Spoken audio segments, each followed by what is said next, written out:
Hi everyone, this is Irina from strategicachievementcoach.com, where entrepreneurs learn how to identify, resolve, and release self-sabotaging patterns so they can thrive in business while following their purpose.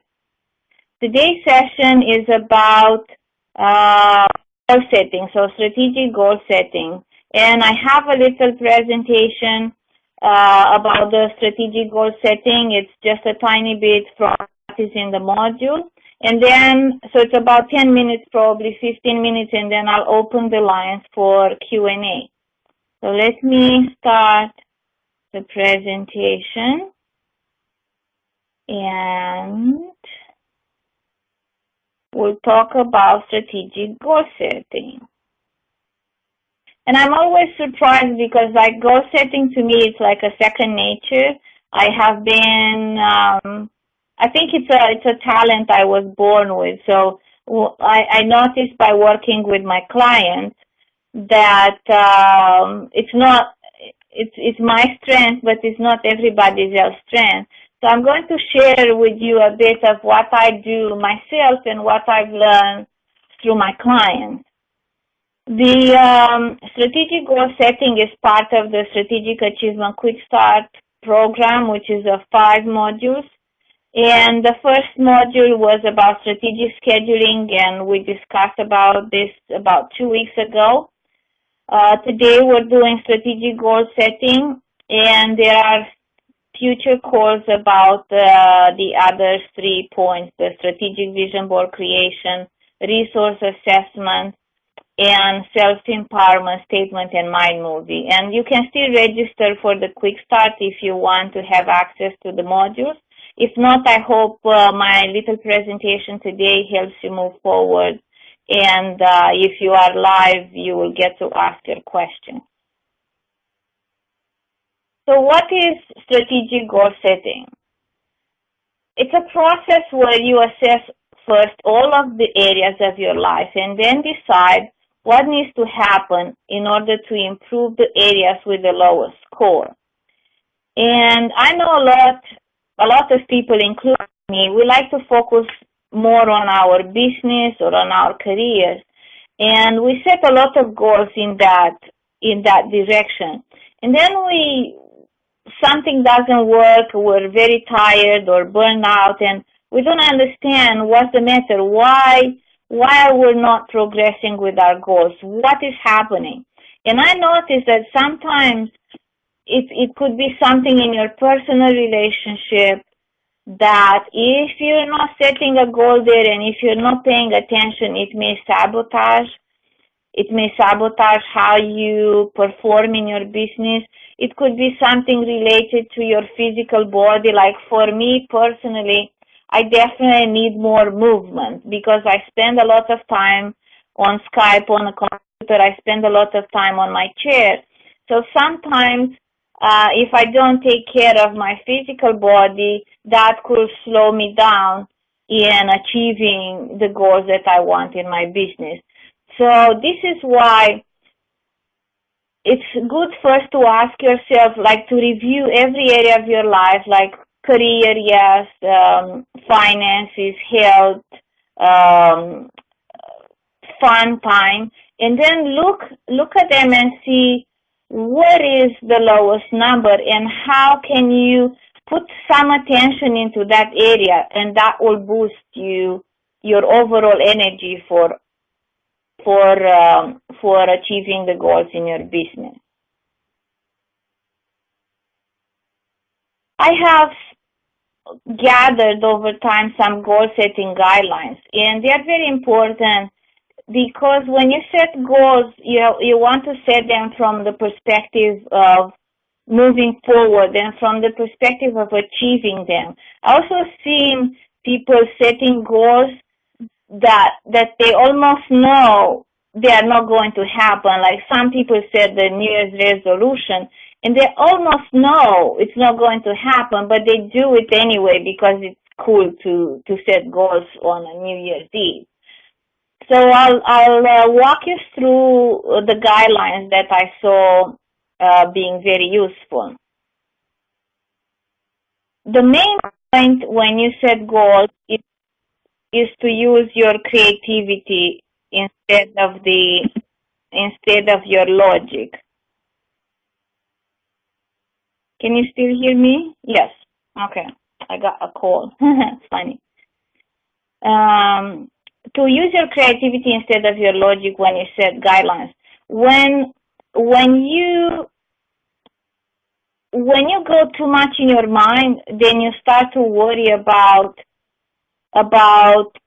how this is going to be done, or you're blocking the flow of creativity. It's better to leave the logic of how things were going to be done for setting the actions. But when you set the goals, it's nice to be creative. It's nice to envision things. It's nice to visualize. So use your creative brain rather than your logical brain to set your goals. The second point I talked a little bit is focus on what? Focus on what you want, not how it's going to appear to you. And if you follow the law of attraction a little bit, you know that defining what is important to you, it's your job, but the how that is going to come to you is the job of the universe. So that's why I focus on what and not as much on the how. Of course, as you progress towards your goal, you will need to find actions and to take steps. But for the goal setting portion, just focus on what you want.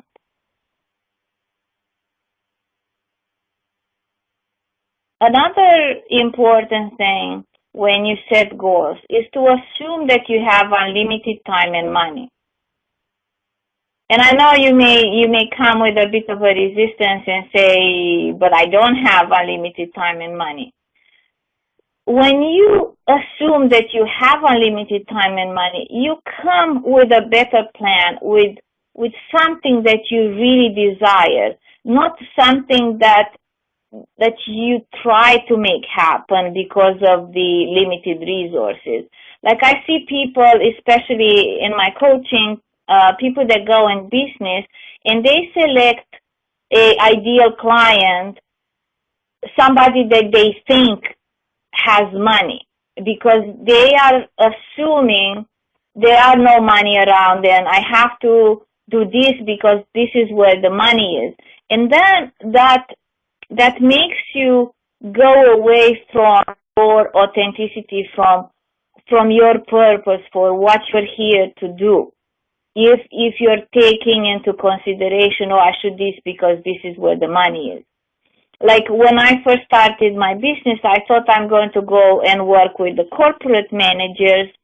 I had my reason, like I used to be a manager in corporate, but also I thought, in corporate people have money and it will be much easier and all that stuff. But in the end, like I saw that I wasn't aligned with that energy, with that way of thinking.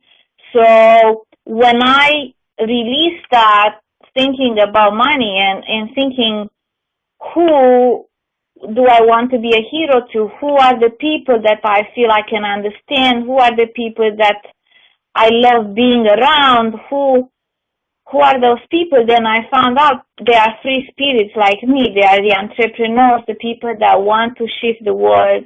They have the desire to work hard to progress and advance themselves in order to do good in this world. So this is a very important point. And I'm not saying that after you set the goals, you will not have to find where the resources are coming from. But just for the goal setting, just assume you have unlimited time and money and see what happens. Language is very important. So when you write your goals, use I want to, I choose to, in order of saying I need to do that, or I should do that, like I should lose weight, or I should go back to school, or I should. Because when you talk in the terms that I want, I choose, that reflects it's coming from you. When you say, I should, this is like somebody else telling you what you should and shouldn't do in your life.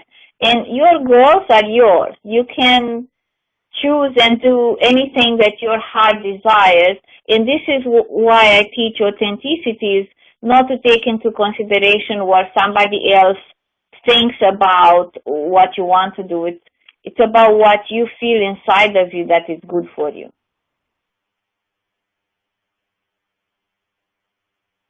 Another guideline is when you set a goal is to set it as going towards something rather than away from something. And I also say this in a different way. I ask, do you set goals out of fear or out of love? And when you go towards something, it's because there is something there that you desire. And that's a nice goal to have. You desire a better health. And for example, it's about smoking, let's say. Some people say, I want to quit smoking because I'm afraid I'm going to die of cancer. So that's based on fear, a goal setting based on fear.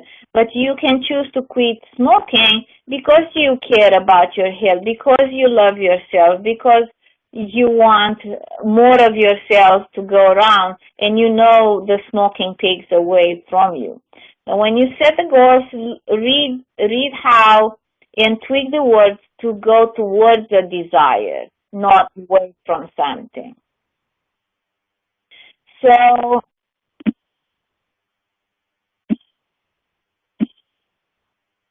funny how phone rings in the middle of my presentation.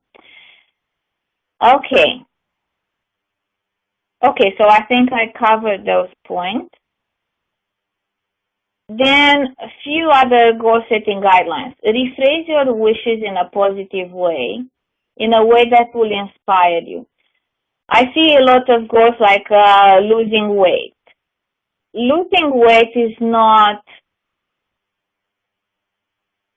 it's not real the way to say when you want to feel better or look better.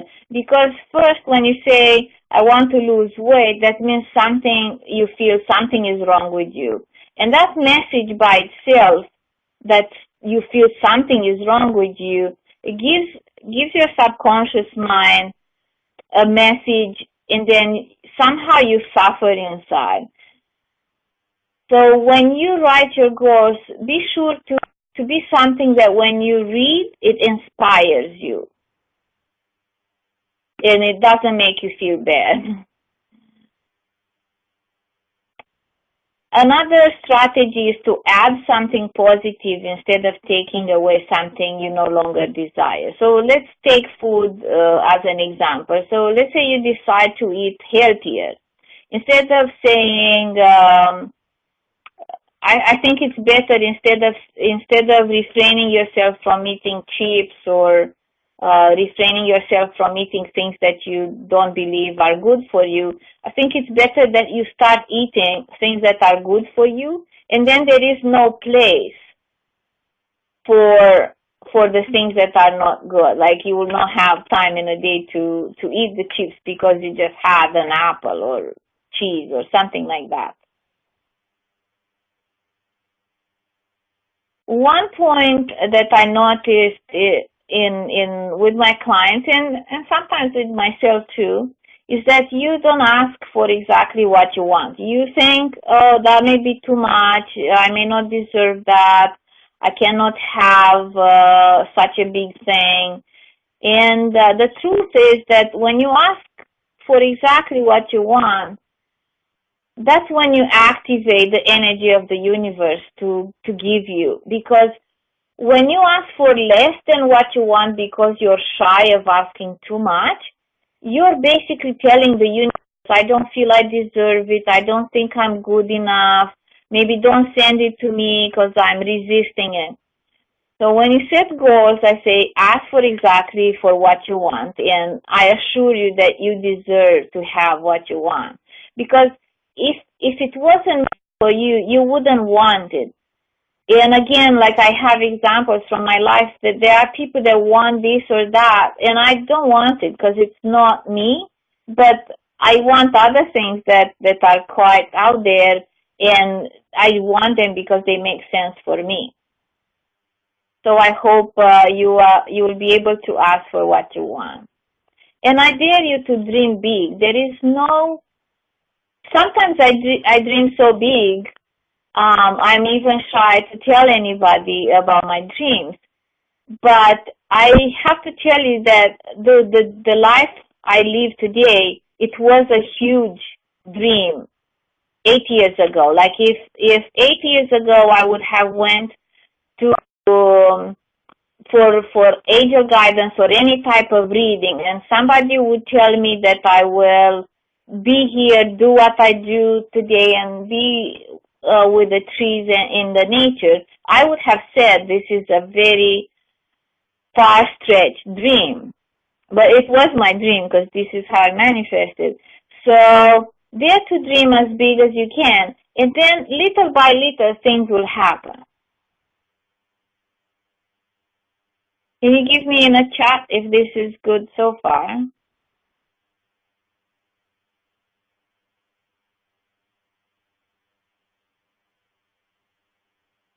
Okay, great. Thank you.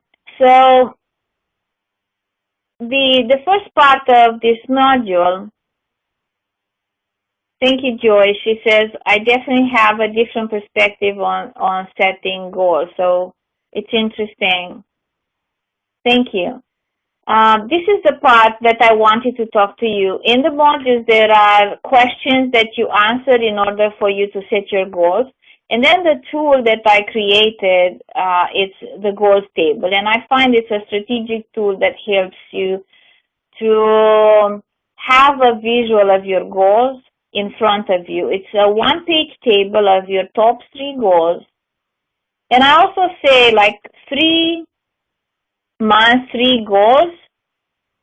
I don't think that having 10 goals gives you focus. I rather focus on top 3 goals and make progress, and then after 3 months make 3 new goals or shift those goals. Because when you divide your focus in too many parts, I feel that you lose energy, and it prevents you from progressing fast. So my strategy is to have top 3 goals, have them on a page, and I'll show you an example. And I am not going to teach how to fill in the goals table because I did shoot a video about this, and it's available in the modules. But you include with your goals the pain and pleasure that will motivate you, and also the results you are planning to achieve. And the last thing is to put the action steps. And the action steps is something dynamic, like you have a few actions for this month, and then as you complete them, you can add more actions. Like as you progress, you look at the next steps. And this is how the goals table looks like. And here it's only 2 place for 2 goals. I just gave it as an example. But my table on my wall has like the 3 goals, has those sections, and I can see like it's one on one of my vision boards. So I can see it every day when I go by and I look at it, and keeps me motivated.